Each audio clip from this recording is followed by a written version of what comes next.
শেয়ারাবাজার Rahmania welfare ট্রাস্টের পরিচালনায় চেতনা উৎসব অনুষ্ঠানের উদ্বোধনী অনুষ্ঠান অনুষ্ঠিত হল পূর্ব বর্ধমান জেলার খণ্ডঘোষ ব্লকের শেয়ারাবাজার সন্নিকট মদিনাবাগের মিশন ক্যাম্পাসে।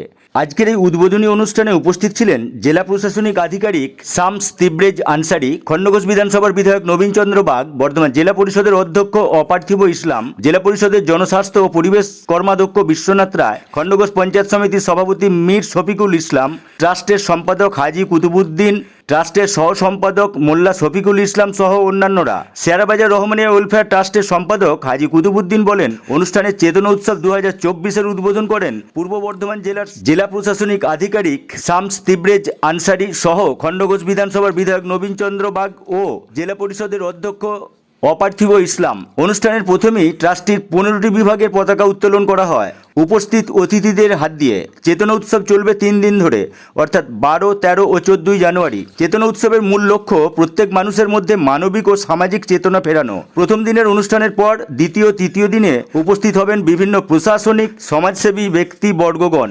অনুষ্ঠানে থাকছে মাধ্যমিক, উচ্চ মাধ্যমিক ও মাদ্রাসার কৃতি ছাত্রছাত্রীদের সম্বর্ধনা, মিশনে ছাত্রদের কুইজ এবং শিক্ষা সম্বন্ধীয় বিশেষ বিশেষ আলোচনা, গ্রামীণ চিকিৎসকদের নিয়ে স্বাস্থ্য বিষয়ক আলোচনা, বিভিন্ন ধর্মের ধর্মগুরুদের নিয়ে সম্প্রীতি সভা, ট্রাস্টের সদস্যদের বিচিত্রা অনুষ্ঠান, সাহিত্য মজলিস, গুণীজন সম্বর্ধনা, প্রতিবন্ধীদের জন্য সাইকেল প্রদান, এলাকায় দরিদ্র মানুষদের শীতবস্ত্র প্রদান সহ বিভিন্ন অনুষ্ঠান অনুষ্ঠিত হবে 3 দিন ধরে।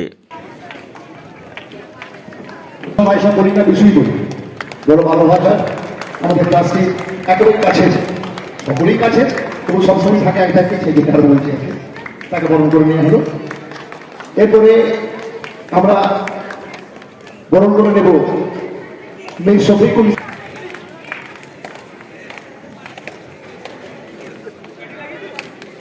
এবার ডাকবো বাবু অনাবিল ইসলাম।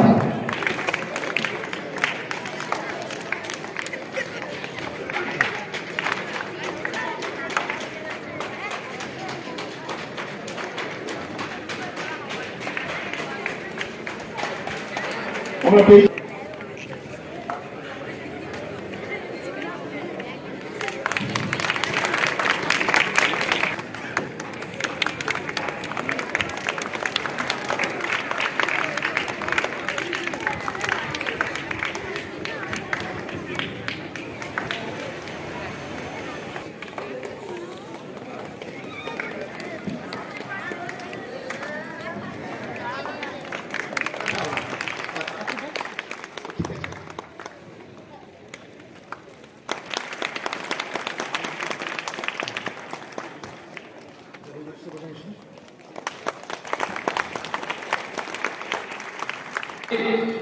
নিজেও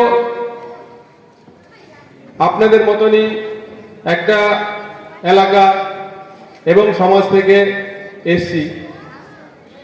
এই ব্যাকওয়ার্ড সমাজ, যেটা পিছিয়ে পড়া সম্প্রদায় আমাদের দেশে, একটা হচ্ছে যারা ফরওয়ার্ড সম্প্রদায়, যারা অনেকটা এগিয়ে গেছে শিক্ষাগতভাবে, আর্থসামাজিকভাবে, আরেকটা হচ্ছে পিছিয়ে পড়া সম্প্রদায়।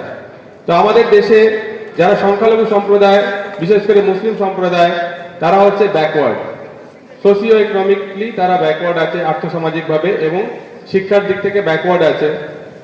তো সেই জন্য বিশেষ করে আমাদের এই সমাজ, এবং আমি বর্তমানে যে দপ্তরের দায়ভার সামলাচ্ছি, অর্থাৎ project officer backward classes welfare and tribal development, schedule caste schedule ট্রাইবদের যে দপ্তরটা আছে, তার আধিকারিক হিসাবে যে আমি আমার ভূমিকা পালন করছি, সেখানেও কিন্তু তারাও একটা পিছিয়ে পড়া সমাজ। তো আমাদের দেশে স্বাধীনতার পর এই সমাজগুলোকে এগিয়ে আনার জন্য সরকারিভাবে অনেক চেষ্টা করা হয়েছে। সংখ্যালঘুদের জন্য বিভিন্ন রকম প্রকল্প করা হয়েছে এবং আদিবাসীদের জন্য এবং আমাদের যারা শিডিউল কাস্ট ভাই বোন তাদের জন্য কিন্তু বিভিন্ন রকম প্রকল্প হয়েছে। কিন্তু যদি সমাজের অন্তর থেকে, ভেতর থেকে যদি চেতনাটা না আসে, যদি সমাজ জাগ্রত না হয়, যদি এখানকার লিডারশিপ জাগ্রত না হয় এই সমাজে, তাহলে কিন্তু যে কোনো সমাজ এগোতে পারবে না। যে দৃষ্টিকোণটা বেছে নিয়েছে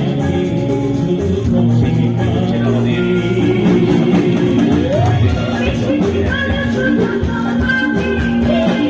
এই দম্পতিদের এই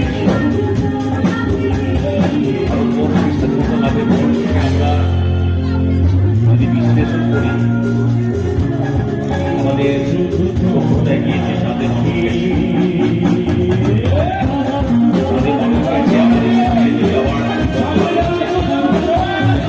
আমরা আমাদের যে জীবনানুষ্ঠানের তৈরি আমরা আমাদের সমাজ ব্যবস্থা যদি আমরা লক্ষ্য রাখি, তাহলে আমরা কিন্তু আমাদের যে জীবন আমাদের জীবনের জাগ্রত হওয়ার কথা, এই জীবনের মধ্যে দিয়ে আমরা কিন্তু আসতে পারছি।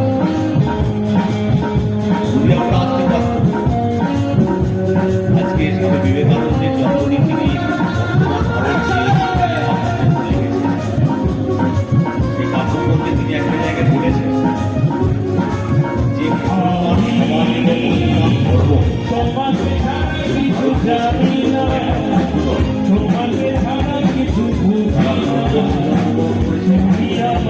ভারতবর্ষের সামাজিক অবস্থার মধ্যে দিয়ে আছে, ভারতবর্ষের সামাজিক পর্যায়ের মধ্যে দিয়ে প্রতিপালিত হয়।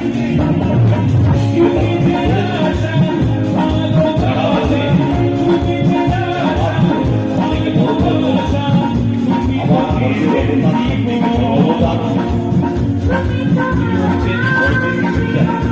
আজকে ভারতের যে বন্ধন এবং আজকের দিনে এবং বিপ্লবে বেছে নেওয়া হয়েছে একজন মহান মনীষী, একজন মহান ব্যক্তিত্ব স্বামী বিবেকানন্দজি।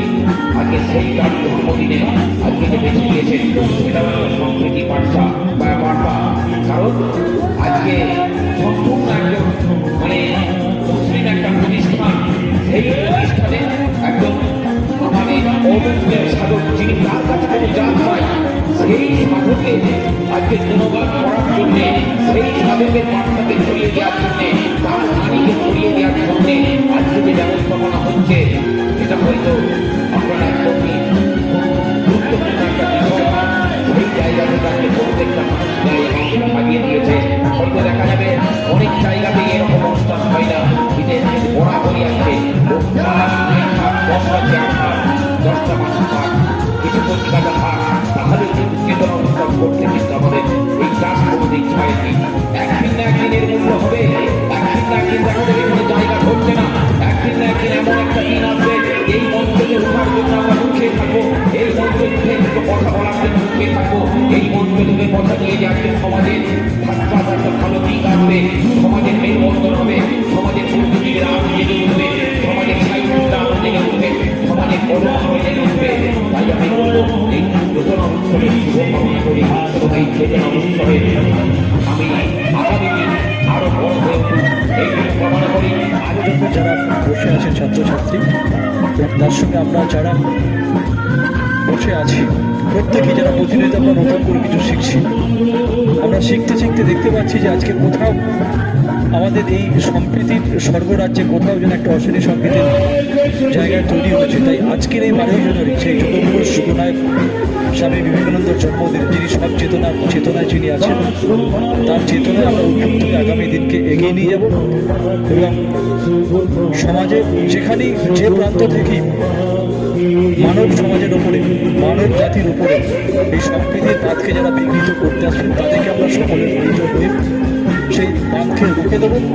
মানবতার জয়গানকে তুলে ধরার জন্য আমাদের প্রত্যেকের যে ভূমিকা, সেটাই আমি মনে করব যে আগামী কদিন ধরে যে উৎসব চলবে সেই উৎসবে বেশি করে আলোচিত হবে এবং তার সঙ্গে আমাদের প্রিয় ছাত্রছাত্রী যারা হয়তো আজকের এই অনুষ্ঠান বসে দেখছে, কথাগুলো হয়তো শুনছে, এখন অনুধাবন করতে পারছে না, একদিন তারা যেন অনুধাবন করতে পারে যে সেদিন কি আলোচনা হয়েছিল, কি চর্চা হয়েছিল, কেন হয়েছিল, সেটা তাদের মরমে যেন থাকে এবং তার সঙ্গে এখানে অভিভাবক অভিভাবিকা যারা আসছেন তাদের মরমেও সেই যে বার্তা সেটা পৌঁছে দেওয়ার জন্যই বোধ হয় চেতনা উৎসব।